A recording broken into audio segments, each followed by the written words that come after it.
नमस्कार दोस्तों, आज मैं आपको पत्ता गोभी के बारे में विस्तृत जानकारी दूंगा। दोस्तों, पत्ता गोभी एक महत्वपूर्ण सब्जी है भारतवर्ष में। दोस्तों, इसे बहुत ही कई पकवानों में प्रयोग किया जाता है। दोस्तों, और पत्ता गोभी के बारे में विस्तृत जानकारी मैं आपको देता हूं। दोस्तों, पत्ता गोभी एक ठंडे मौसम की फसल है। इसे अच्छी जल निकासी वाली मिट्टी पसंद है। पत्ता गोभी का पीएच जो होता है 6 से 7.5 पीएच की मिट्टी में पत्ता गोभी अच्छी उगती है। आदर्श तापमान पत्ता गोभी के लिए 15 से 20 डिग्री सेंटीग्रेड होता है। बीज को नर्सरी में बोकर 30 से 35 दिन बाद रोपाई कर सकते हैं। 65 से 100 दिन में फसल तैयार हो जाती है। इसको उगाने का समय भारत में इसे रबी यानी कि सर्दियों की फसल के रूप में उगाया जाता है। मैदानी इलाकों में इसकी बुआई सितंबर से नवंबर तक की जाती है। मिट्टी दोस्तों, इसके लिए 50% मिट्टी लीजिए, 40% पुरानी गोबर की सड़ी हुई खाद लीजिए और 10% रेत उसमें मिला के मिट्टी को बहुत अच्छी तरह मिला लेंगे। दोस्तों, तो अच्छी मिट्टी तैयार हो जाएगी। और मिट्टी को ताकतवर बनाने के लिए थोड़ा सरसों की खली इसमें डाल सकते हैं। दोस्तों, शुरुआत में जब फल लगने का टाइम आता है दोस्तों, उस समय की अलग खाद होगी। दोस्तों, इसका पौधा जो तैयार किया जाता है वो उसके लिए सितंबर से नवंबर के बीच में दोस्तों बीज बोकर पौध तैयार की जाती है और पौध 30 से 35 दिन में तैयार हो जाती है। रोपाई यानी कि पौध को निकाल कर खेत में लगाना या गमलों में लगाना। तो दोस्तों, जब पौध में 4 या 5 पत्तियां निकल जाएं और आपको लगे कि पौधा थोड़ा सा मजबूत और स्वस्थ है, तो दोस्तों सावधानी से इसे मिट्टी सहित निकालकर और दोस्तों खेत या ग्रो बैग में जहां रोपाई करना चाहते हैं इसको रोप दें। दोस्तों, अब रोपने के बाद दोस्तों खाद की बारी आती है। तो जब तक पत्ता गोभी का सिर नहीं बनता है तब तक दोस्तों इसको नाइट्रोजन युक्त खाद जैसे गोबर की खाद, सरसों की खली, ये सब दिया जाता है। दोस्तों, उसके बाद दोस्तों जब पत्ता गोभी का सिर बन जाता है, यानी सिर जो होता है गोलाई ले लेता है, जो उसको सिर बोलते हैं, वो फल वही होता है। दोस्तों, सिर बन जाने पर दोस्तों फास्फोरस और पोटेशियम युक्त खाद देनी चाहिए। जैसे दोस्तों केले के छिलके को आप भिगा लीजिए और उसको किसी डिब्बे में बंद कर दीजिए दोस्तों, प्लास्टिक के, और उसको सुबह शाम 2 टाइम ढक्कन खोल के उसकी गैस निकालते रहिए दोस्तों। और 3 दिन बाद दोस्तों उसका जो पानी है उसको छान कर अच्छी तरह से उसमें 5 गुना पानी मिलाकर दोस्तों इसको पौधों में दिया जाता है। किस समय? जिसमें दोस्तों फल या फूल आ रहे होते हैं।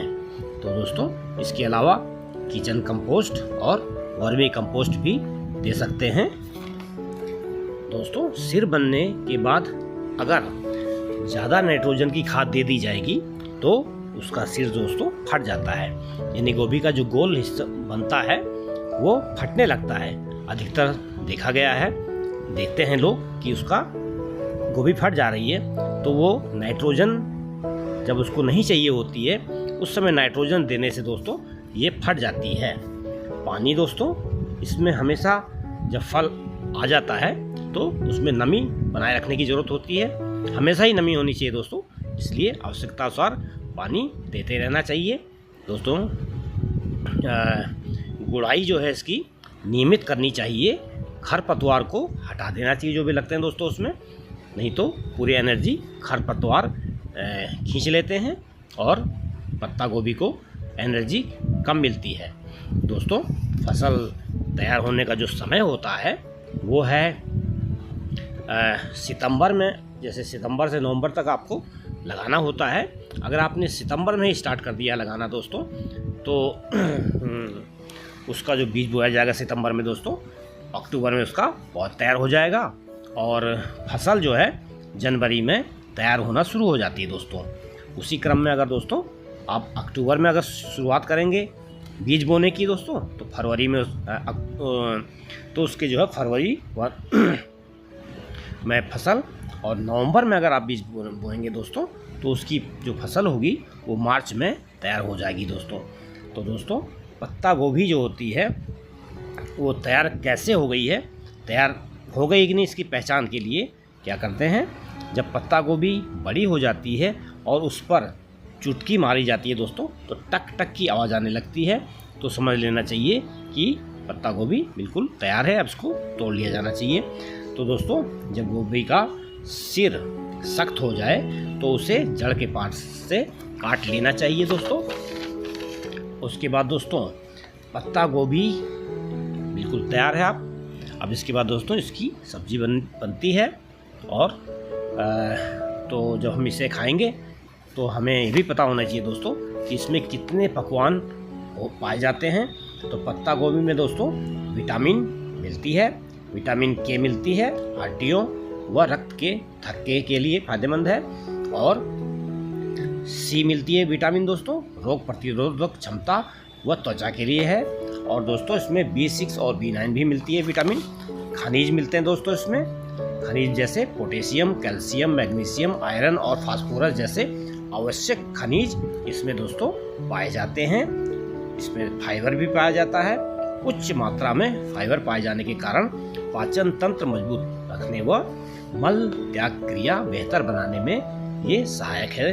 और प्रोटीन व कैलोरी इसमें बहुत कम कैलोरी मिलती है दोस्तों। 100 ग्राम में सिर्फ 23 ग्राम कैलोरी मिलती है।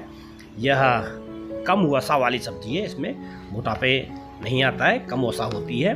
थोड़ी मात्रा में दोस्तों इसमें प्रोटीन भी पाया जाता है। एंटीऑक्सीडेंट व पादप यौगिक भी इसमें होते हैं दोस्तों।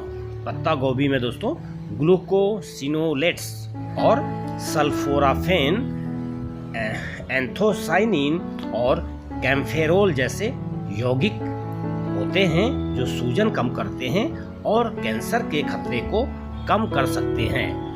पत्ता गोभी से बनने वाले पकवान भी दोस्तों बहुत सारे होते हैं। पत्ता गोभी से कई स्वादिष्ट व पौष्टिक पकवान बनते हैं दोस्तों, जैसे आलू पत्ता गोभी की सूखी सब्जी, मटर पत्ता गोभी की सब्जी, पत्ता गोभी चना दाल के साथ, और कुरकुरे, पकौड़े, टिक्की, कटलेट और ब्रेड में स्टफिंग के साथ।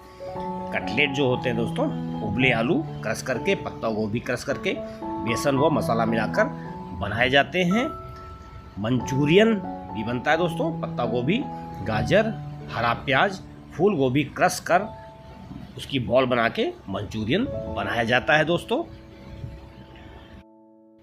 इसके अलावा दोस्तों हेल्दी सलाद में भी पत्ता गोभी का प्रयोग होता है।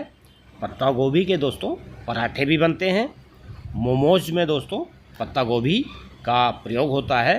पत्ता गोभी क्रश करके, गाजर क्रश करके मोमोज बनाया जाता है।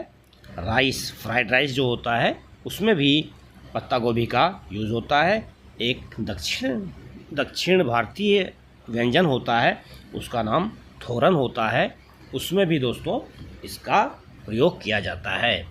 तो दोस्तों इस प्रकार से पत्ता गोभी या बंद गोभी जो होती है वो बहुत ही महत्वपूर्ण सब्जी है हमारे लिए। ये मैंने दोस्तों इतनी जानकारी आपको दी, पूरी जानकारी दी। आपको कैसी लगी मुझे कमेंट करके बताइएगा। मेरे चैनल अशोक टेरेस गार्डन को दोस्तों सब्सक्राइब कीजिए, हमारे वीडियो देखिए दोस्तों। चैनल नया है, अभी सपोर्ट कीजिए और हमारे वीडियो देखिए, लाइक कीजिए, कमेंट कीजिए और चैनल को सब्सक्राइब ज़रूर कीजिए दोस्तों। अब मुझे आज्ञा दीजिए दोस्तों। नमस्कार, जय हिंद, वंदे मातरम।